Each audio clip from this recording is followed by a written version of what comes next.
Nah, anak-anak sekarang yang bahasa Indonesia ya, kalian perhatikan dengan seksama paragraf.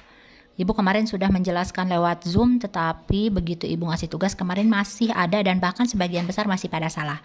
Jadi inti dari paragraf, tolong diperhatikan baik-baik. Ini pertama judul. Pertama ada judul dulu. Kemarin kan Ibu bilang buat 2 paragraf, masing-masing paragraf 4 kalimat.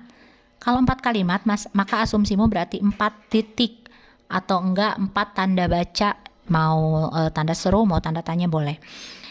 Pertama judul kamu simpan di tengah-tengah. Bu, boleh nggak kalau huruf besar semua? Boleh. Kalau tidak, berarti hanya awalnya saja. Gerabah, karena dari ini adalah conjunction atau kata hubung, tidak perlu ya. Dari Pulau Madura.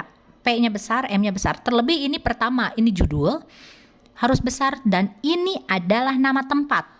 Maka P dan M itu harus huruf besar. Sampai sini paham ya? Gerabah G-nya besar, P Pulau Madura ya, ini harus besar. Nah, begitu melihat bacaan seperti ini 1, 2, 3 itu sudah langsung terlihat sebenarnya paragrafnya itu. Karena apa? Ciri-ciri paragraf yang pertama, tolong disimak baik-baik.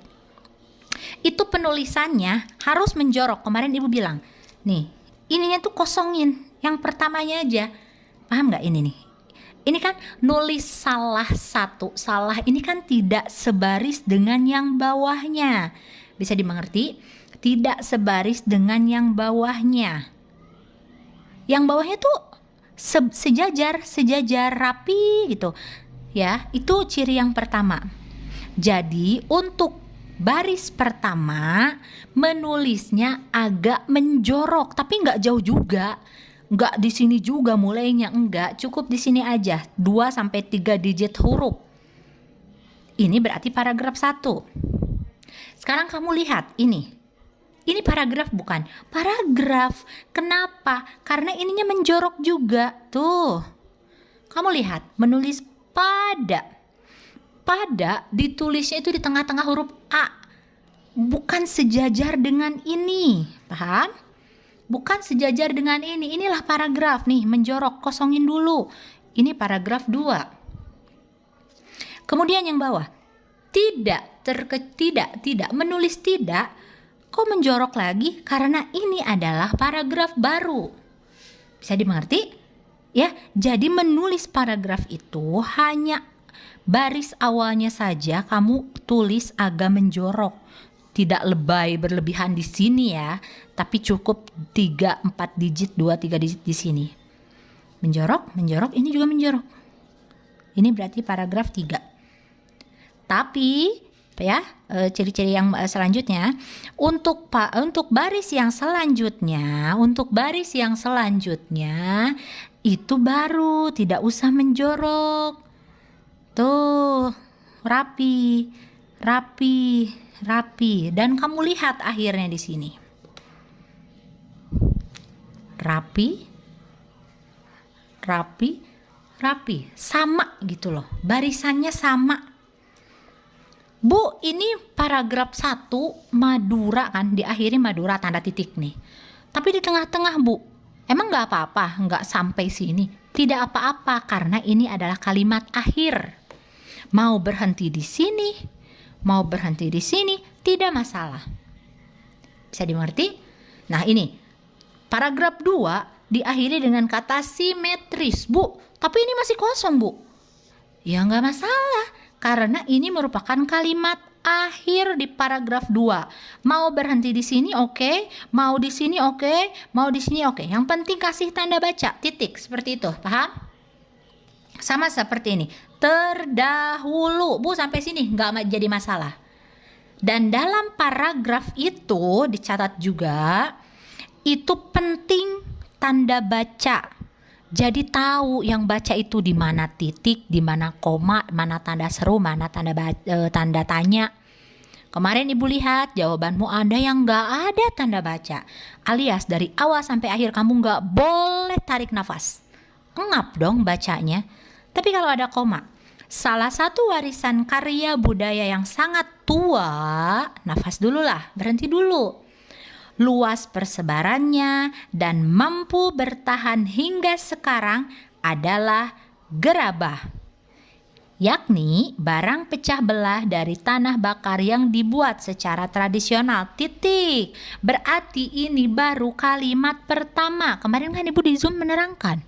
Carilah titiknya, atau enggak tanda tanya boleh, tanda serut boleh, untuk menentukan berapa jumlah kalimat dalam paragraf itu.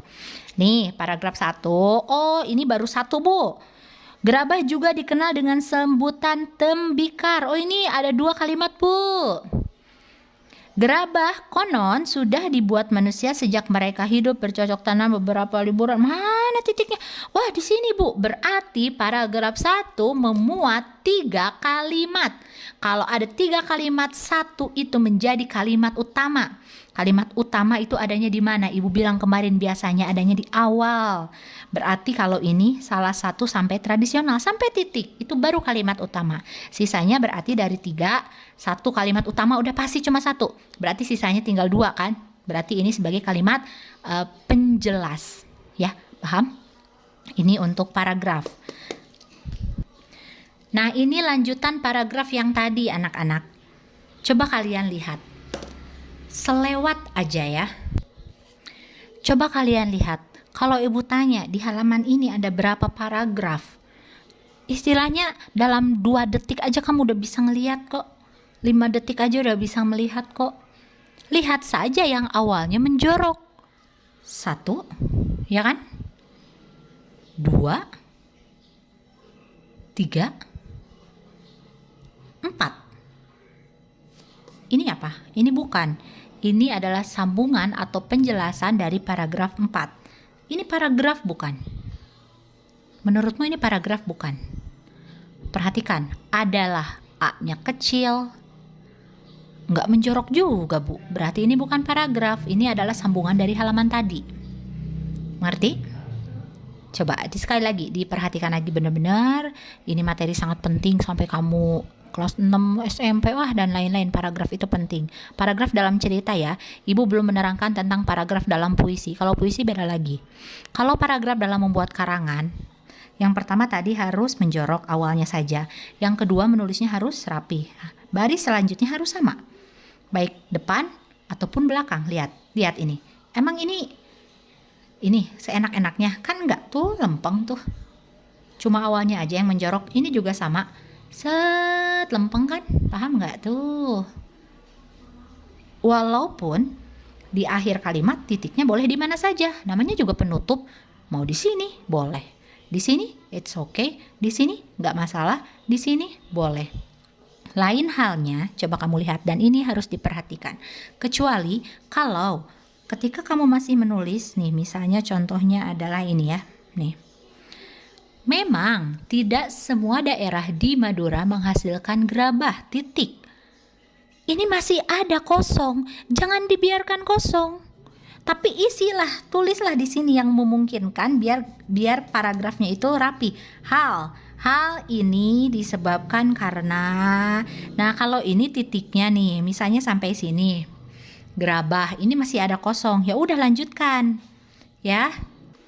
Nih, Ibu kasih contoh, misalnya, keluargaku, bahagiaku, judul ya, ditulis di tengah-tengah, huruf K, huruf B-nya besar. Nama saya Nadia, N nama orang huruf besar, koma, saya anak kedua dari 3 bersaudara, titik. Nah, coba Ibu tanya, kalau dalam membuat paragraf, ini masih ada ruang kosong. Ini masih ada ruang kosong. Kamu lanjutkan atau bikin kalimat baru di sini? Lanjutkan dulu. Biar apa? Biar rapi kayak tadi. Tuh. Kalau setiap awal kalimat kamu buat lagi barisan baru, itu nggak bakalan rapi. Nama saya Nadia. Saya anak kedua dari 3 bersaudara. Tulis di sini. Misalnya, kakak saya perempuan misalnya. Tulisnya jangan di bawah N, kan tadi harus menjorok, berarti agak di sini. Kakak saya perempuan, tuh jadi kelihatan kan? Kakak saya perempuan berumur misalnya 12 tahun. Tinggalnya misalnya nih, tinggalnya di Jakarta Barat. titik. Nah, titik. Ini masih ada ruang kosong.